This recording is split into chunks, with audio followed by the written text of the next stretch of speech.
అంటే మ్, ఒక రీజినల్గా ఒక తీసే సినిమాకి, అవును.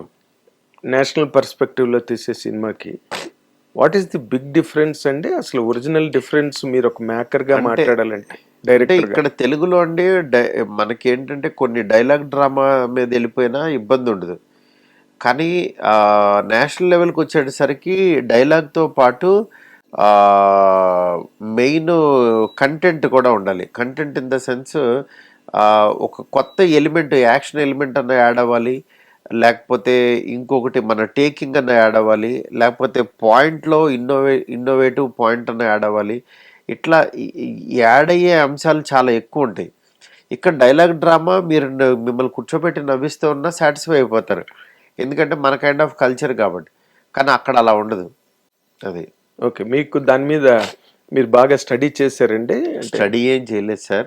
మ్, జనరల్గా స్టోరీ రాసుకున్నప్పుడు అది తెలియకుండా అది ఫస్ట్ హాఫ్ వరకు ఓకే, ఇక్కడ ఇక్కడ ఆడియన్స్ ఫుల్ సాటిస్ఫై అవుతారు. కానీ ఇక్కడి నుంచి నెక్స్ట్ లెవెల్కి ఎలిమెంట్ వెళ్ళాలి అనేది ఇంకా అక్కడి నుంచి రాసుకుని తీసుకెళ్ళింది అన్నమాట. అంటే ఏ సినిమా అయినా కొత్తగా కనిపించడానికి లేదా కొత్తగా అనిపించడానికి మరి మీరు సినిమాలో ఏ సరికొత్త పాయింట్ని చూపిస్తున్నారు మాకు తెలియదు, రేపు 9వ తారీఖు వరకు అనుకోండి. But screenplay, taking and లీనియరా నాన్ లీనియరా ఇవన్నీ చాలా మ్యాటర్ అవుతాయండి ఫిల్మ్లో. అవును. మీరు ఏం మెథడాలజీ ఫాలో అయ్యారు సార్ ఈ కథ చెప్పడంలో? ఇది స్క్రీన్ ప్లే లీనియరా నాన్ లీనియర్ అండి? స్క్రీన్ ప్లే నాన్ లీనియర్, అంటే లీనియర్తో స్టార్ట్ అవుతుంది, లీనియర్ సినిమా లాగానే వెళ్తుంది నాది ఎప్పుడు. కానీ నాన్ లీనియర్ అనేది బ్యాక్కి ఒక ఫ్లాష్ బ్యాక్ దగ్గర నాన్ లీనియర్.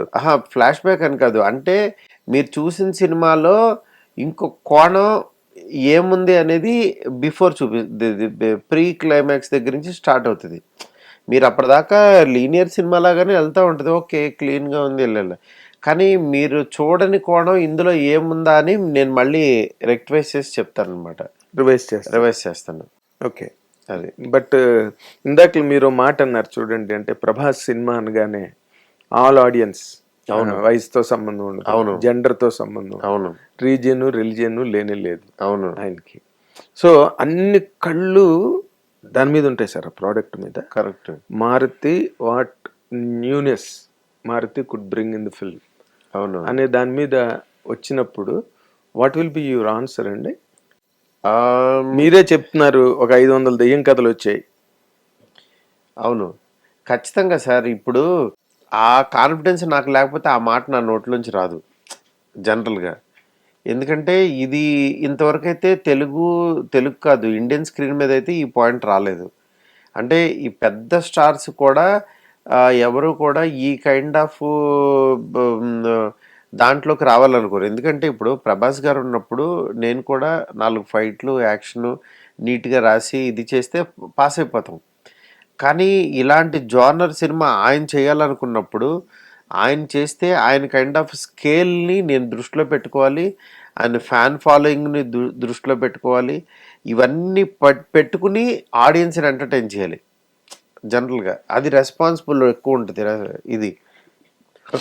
అది నేను ప్రాపర్గా నాకు వర్కౌట్ అయింది అనిపించింది, నేను చూసుకుని ఆయనకు కూడా ఒక సాటిస్ఫాక్షన్.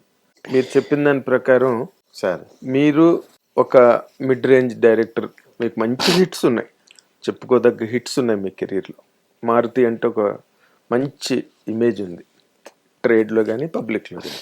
కానీ ప్రభాస్ని హ్యాండిల్ చేయడం అంటే అది ఆల్మోస్ట్ అవును పులినోట్లో బొరపెట్టినట్టే ఏమండి? దీనిలో మీరు ఫేస్ చేసిన మెయిన్ ఛాలెంజ్ ఏంటి సార్? దీనిలో మెయిన్ ఛాలెంజ్ ఒకటే, ఇక్కడ ఏంటంటే ఆయనది ఇమేజ్ మారిపోయింది మొత్తం బయట. అంటే ఆయన ఎక్కడో ఉన్నారు ఆకాశంలో, ఆయన దిగి మన తెలుగు ఆడియన్స్ ఇది కిందకి దిగి ఒక మిడిల్ క్లాస్ కుర్రోడ్లాగా చేద్దామని అనుకున్నారు. ఇది ఆయన్ని దింపినప్పుడు ఏంటంటే మళ్ళీ చాలా జాగ్రత్తగా దింపాలి, సేఫ్ ల్యాండింగ్ చేయాలి, మళ్ళీ సేఫ్ ల్యాండింగ్ చేయాలి, మళ్ళీ తీసుకెళ్ళి అక్కడ పెట్టేసి వాళ్ళకి ఫ్లైట్ ఇవ్వాలి చెప్పాలి, మళ్ళీ వాళ్ళకి అప్పచెప్పాలి. మళ్ళీ వాళ్ళకి చెప్పాలి, పైన సినిమాలు తీసే వాళ్ళకి చెప్పాలి. ఇది టాస్క్. అంటే ఇప్పుడు నా సినిమాకి ఆయన దిగుతున్నప్పుడు కూడా, ఈయన దిగుతున్నప్పుడు కూడా చాలా అందంగా దిగుతున్నాడు అనేది అనిపించాలి నేను చెప్పేటప్పుడు. ఈ అందంగా దిగుతున్నాడు, ఇక్కడ ఆడుకుంటున్నాడు, ఇక్కడ ఇది చేస్తున్నాడు, అన్ని ఎమోషన్స్ ఇవన్నీ చేసుకుని మళ్ళీ అక్కడ పెట్టేసి వాళ్ళకి చెప్పాలి. ఇది టాస్క్ అన్నమాట. ఇది నాలంటోడికి టాస్క్. అంటే నేను అదైతే నీట్గా అయితే బ్లెండ్ చేసుకుంటా నేను అయిపోయింది నాకు. ఎందుకంటే ఇది కరెక్ట్గా కనుక చేశాను అనుకోండి, సగం పాస్ అయిపోయినట్టే సినిమా. మీరు కథలోనూ ఉంటారు, మీరు బయట అవుట్ ఆఫ్ ద బాక్స్ రారు మీరు.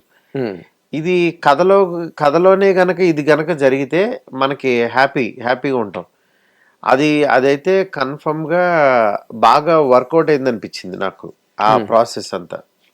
అది